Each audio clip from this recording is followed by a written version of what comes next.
ce sont des écrans à cristaux liquides exactement de la même manière que ce qu'il y a dans le projecteur qui projette l'image sur l'écran. Donc ça, c'est une vision un tout petit peu en plus réaliste de l'expérience.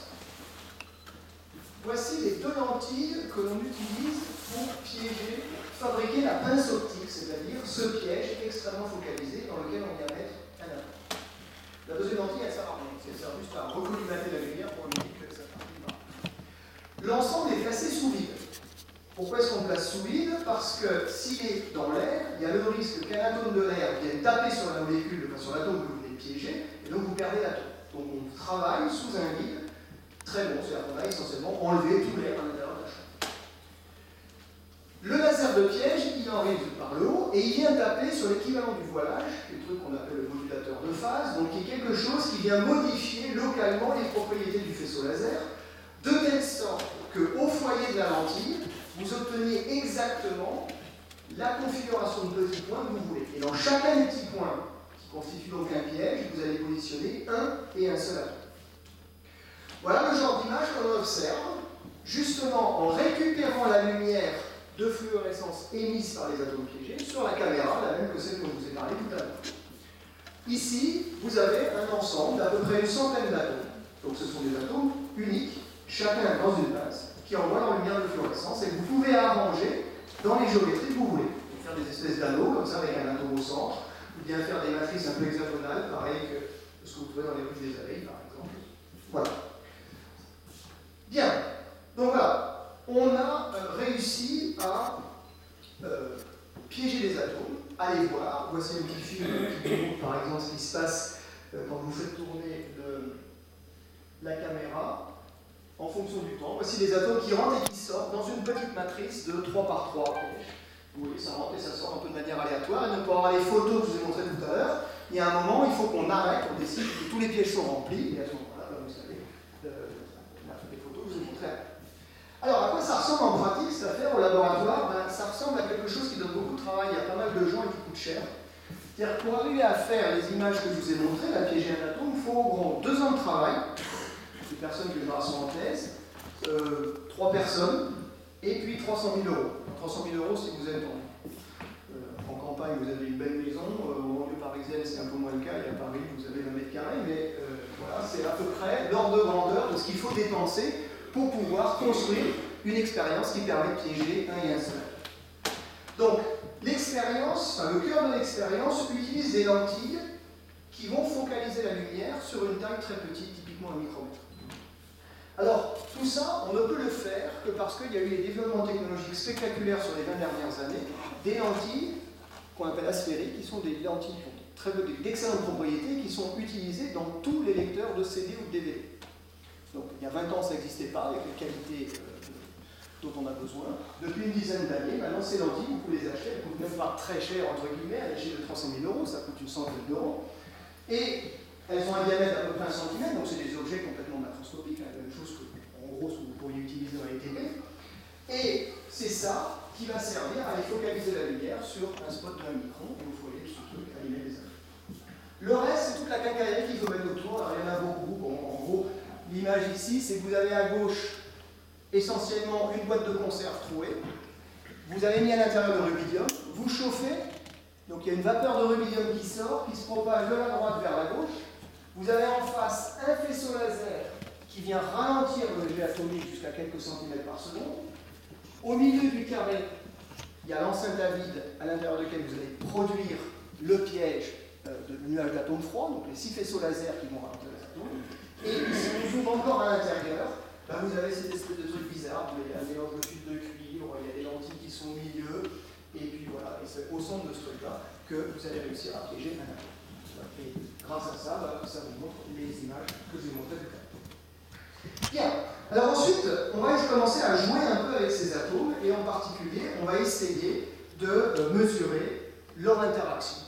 L'interaction entre 2 atomes. Voilà, et alors pour faire ça, il faut déjà que je commence par vous expliquer pourquoi 2 atomes s'interagissent. Alors, vous savez sans doute que 2 charges électriques de Lenzing se repoussent, qui s'attirent, et que la force entre ces 2 charges, c'est la force de courant. Donc, il varie comme l'inverse du carré de la distance pour la force, et pour l'énergie, elle varie comme l'inverse de la distance. Alors, évidemment, pour les atomes, on a envie de que c'est quand il n'y a pas de force. Alors on se doute bien que ça ne va pas être complètement vrai cette image, parce que quand même les atomes ils tiennent ensemble, et c'est ce qui fait que cette pièce n'est pas juste un gaz d'atomes qui interagissent, mais qu'il y a des murs solides, derrière moi qui se mettent à bouger fort, etc.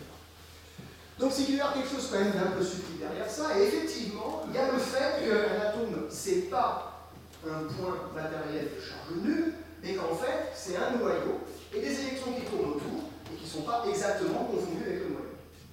Ça veut dire que si maintenant j'écris toutes les forces qui sont possibles là-dedans, je vais prendre le cas le plus simple de deux atomes qui sont des atomes avec un seul noyau et un seul électron qui tourne autour. Donc vous voyez que l'électron du premier peut être attiré par le noyau du deuxième, ou vice-versa, les deux noyaux peuvent se repousser et les deux électrons peuvent se repousser. Et vous sentez bien sur ce dessin que si j'additionne toutes les forces, je ne vais pas trouver exactement 0. Et en effet, vous ne trouvez pas exactement 0. Vous trouvez en fait une force qui varie comme l'inverse de la puissance 7e de la distance. Cette force, c'est ce qu'on appelle la force de Van der Waals, du nom de celui qui, je ne sais pas pour ceux d'entre vous qui ont fait la thermodynamique, l'équation de Van der Waals, c'est exactement le même Van der Waals. C'est pas lui qui a trouvé la force, mais les forces ont été nommées en l'honneur de ce physicien, et qui est un des premiers à avoir le prix Nobel de physique aussi. Voilà, donc la force est en 1 sur R7, elle est dans la distance, et l'énergie est en 1 sur R6, elle est aussi la distance. Alors, petite note évidemment, c'est, et ça vous savez probablement la réponse, vous l'atome des atomes, ça a aussi une masse, donc ça doit pouvoir s'attirer. Et en effet, ça s'attire. Il y a une force de gravité, due à l'interaction universelle, de masse. Simplement, cette force de gravité, elle est égale à la force de Van der Waals divisée par 10 puissance 17. D'accord ? C'est-à-dire 1 milliard de milliards. Donc on peut considérer de manière légitime qu'elle est complètement négligeable et que donc essentiellement, deux atomes, ça interagit par la force de Van der Waals. La plupart du temps, cette force est attractive, mais de temps en temps, elle peut aussi être répulsive suivant les atomes que vous utilisez. Alors, cette force de Van der Waals, comme je l'ai mentionné il y a un instant, en fait, elle est extrêmement importante dans le monde qui nous entoure parce que c'est elle qui assure la cohésion de toutes les molécules. Par exemple, vous prenez des molécules d'azote, d'hydrogène, d'oxygène, de n'importe quoi. Essentiellement, si vous tracez l'énergie d'interaction en fonction de la distance, vous obtenez une courbe qui a cette allure-là. Si vous essayez de rapprocher les atomes trop près les uns des autres, ils vont se repousser, et dès qu'ils commencent à s'éloigner, ils se mettent à s'attirer, dû à la force de Van der Waals. Donc la composante là, à relativement longue distance, c'est précisément la force de Van der Waals que je vous ai décrite.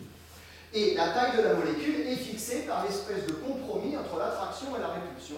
Et le compromis, ça vous donne la taille de la molécule, et en gros, vous trouvez pour à peu près toutes les molécules quelque chose autour de 0,1 nanomètre. Alors, comment est-ce qu'on la mesure? Cette force de Van der Waals, elle est connue donc, depuis quasiment un siècle.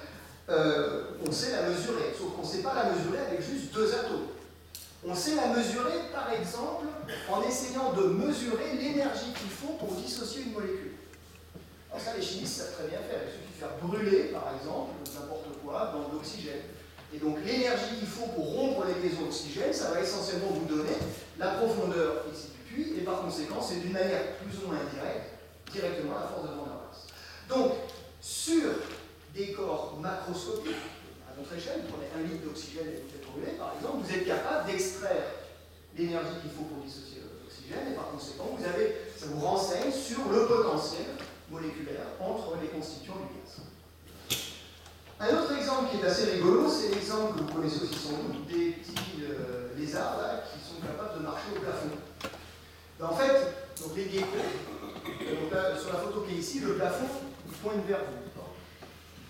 Et la raison pour laquelle ils arrivent à s'approcher au plafond, c'est à cause de la force de Van der Waals, qui est en fait une force à très courte portée, c'est 1 sur R7, mais très intense, due à tous les petits poils qui sont sur l'espèce de... C'est pas des grands poules, hein, c'est juste des petits poils extrêmement petits qui viennent créer une interaction de Van der Waals entre la surface du plafond et les pattes de la vestibule. Voilà. Donc ça c'est très rigolo, si vous tapez ça sur Wikipédia, vous trouverez un nombre incalculable de photos bizarres, des films, des gens qui ont essayé de regarder ce qu'il y avait sous les poils des geckos. Mais l'idée de base, c'est que c'est la force de Van der Waals qui explique tout ça. Donc la mesure qui n'avait jamais été faite jusqu'en 2013, qui est la mesure que je vais vous présenter maintenant, donc on a réalisé maintenant, c'était de prendre deux atomes et de mesurer la force entre ces deux atomes en fonction de la distance.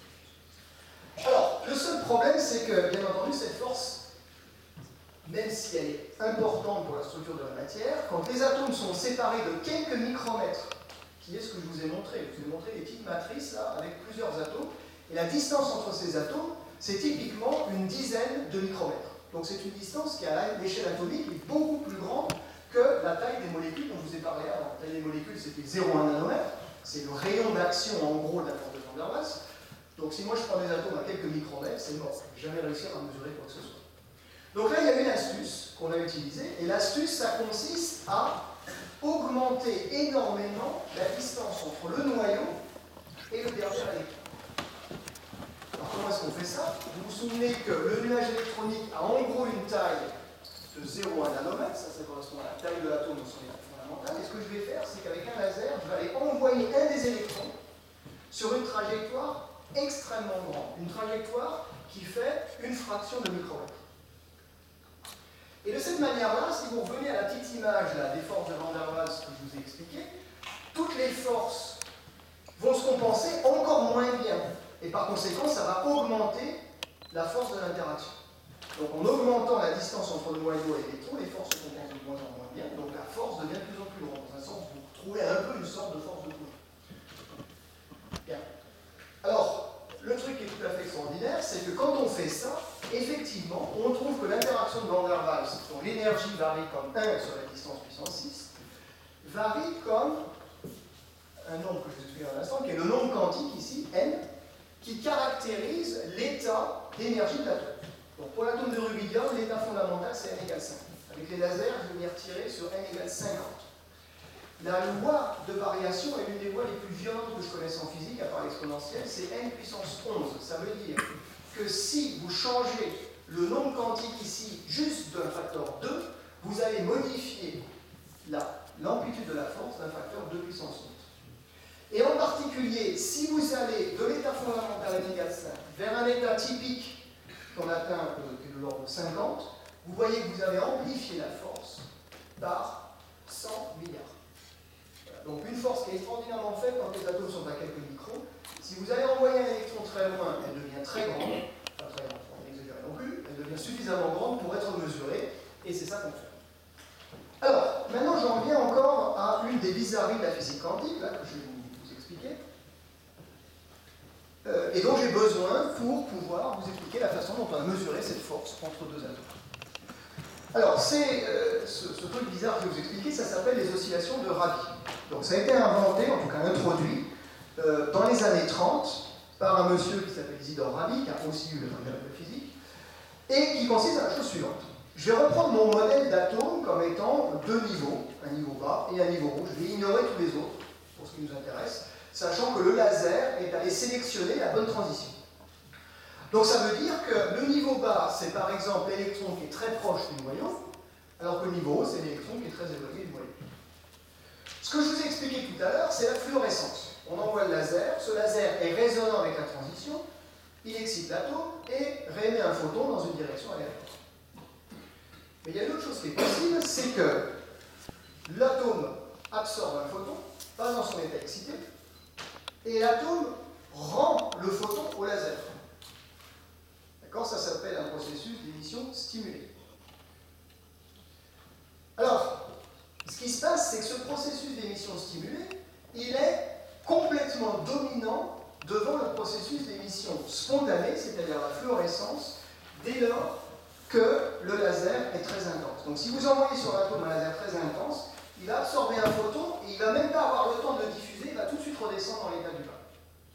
Et de cette manière-là, vous sentez bien que ce que va faire l'atome, c'est en permanence des cycles où il va passer de l'état du haut à l'état du bas en oscillant en fonction du temps. Ça s'appelle des oscillations de Rabi.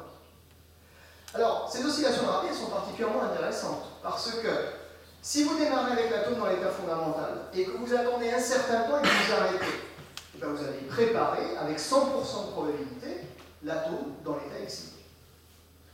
Si au contraire, vous laissez agir le laser 2 fois plus de temps, ce que vous allez faire, c'est que vous allez prendre l'atome, l'envoyer dans l'état excité, et puis tout de suite vous le redescendez avant qu'il ait le temps d'émettre un photon par émission, par fluorescence. Mais alors il y a une question qui se pose évidemment, et qu'est-ce qui se passe quand je m'arrête à mi-chemin? Ben, quand vous arrêtez à mi-chemin, vous avez exactement préparé la superposition bizarre de Schrödinger, c'est-à-dire l'atome, à la fois dans l'état où l'électron est proche du noyau, et à la fois dans l'état où il est éloigné du noyau. Alors, le poids exact de chacune des deux configurations, ça dépend de où vous arrêtez. Si vous arrêtez exactement à mi-chemin, c'est moitié-moitié. Si vous arrêtez un peu plus près ici, vous allez surtout être dans l'état du bas et un peu dans l'état du haut. Et puis si vous arrêtez plus près du haut, c'est l'inverse, surtout du haut et très peu de bas. Et le fait que ça oscille, ça vous êtes obligé de me croire sur parole, c'est la signature du fait qu'on a fait ces oscillations. On ne sait pas expliquer les oscillations autrement qu'en disant que l'atome a été préparé dans une superposition des deux éléments. Alors, dernière chose, et là on reprend encore le truc ridicule de Schrödinger, qui est maintenant, il faut que je fasse une mesure dans mon laboratoire. J'envoie mon laser pendant un certain temps, l'atome doit subir son évolution, puis à un moment il faut que je sache dans quel état il est. Donc je vais faire une mesure, que je ne vais pas vous détailler ici. Et la mesure, c'est le problème que j'évoquais tout au début de la présentation, c'est que je vais trouver un des résultats, et un seul. Je vais trouver les deux.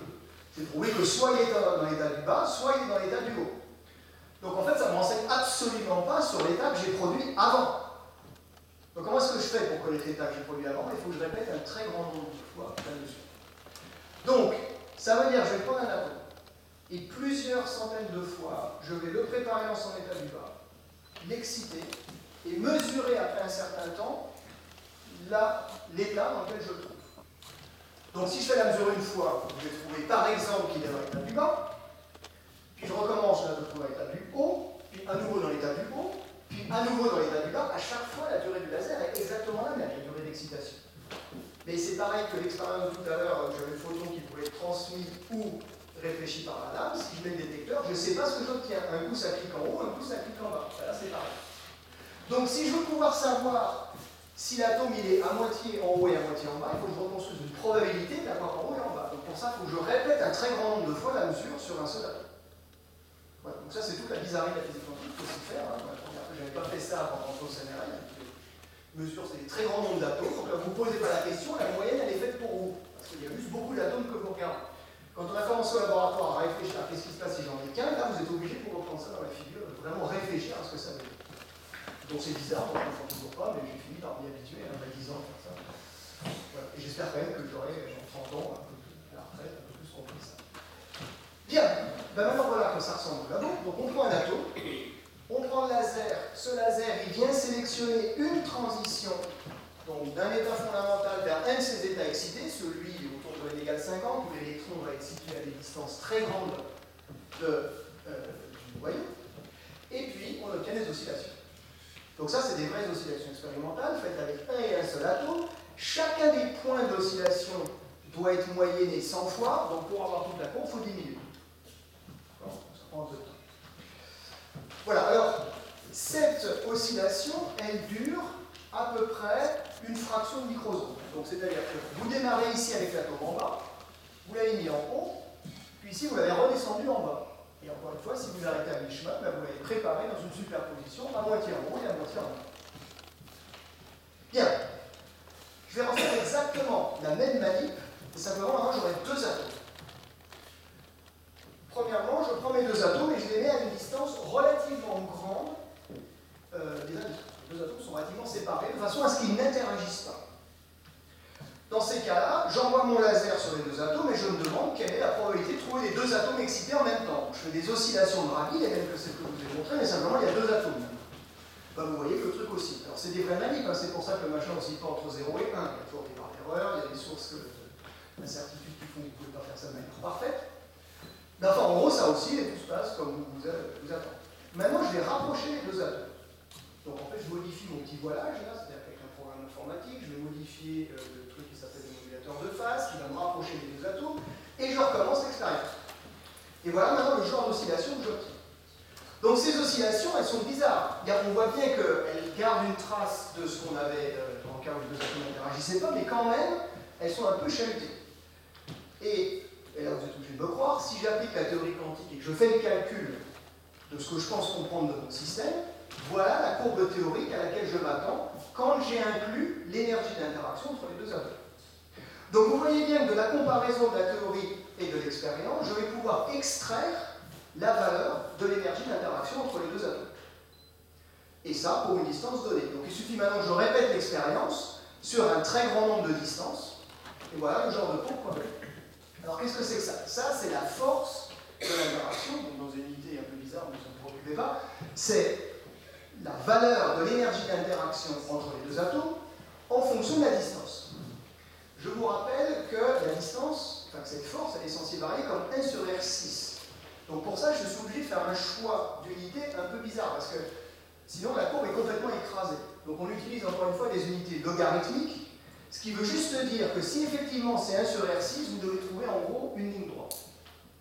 D'accord? C'est le logarithme de la distance, enfin pardon, le logarithme de l'énergie d'interaction tracé en fonction du logarithme de la distance. Si vous comprenez pas ce point-là, c'est pas important. Tout ce que vous avez à savoir, c'est que dans le système d'unité que j'ai choisi, le 1 sur R6, ça doit être, ça traduit par le fait que la pente de la droite que j'ai là, ça doit être moins 6. Effectivement, c'est le cas, je vais vous montrer dans un instant. Vous voyez ici la particularité d'un loi de puissance extrêmement violente de l'énergie d'interaction. Là, je me fixe la distance 6 micromètres.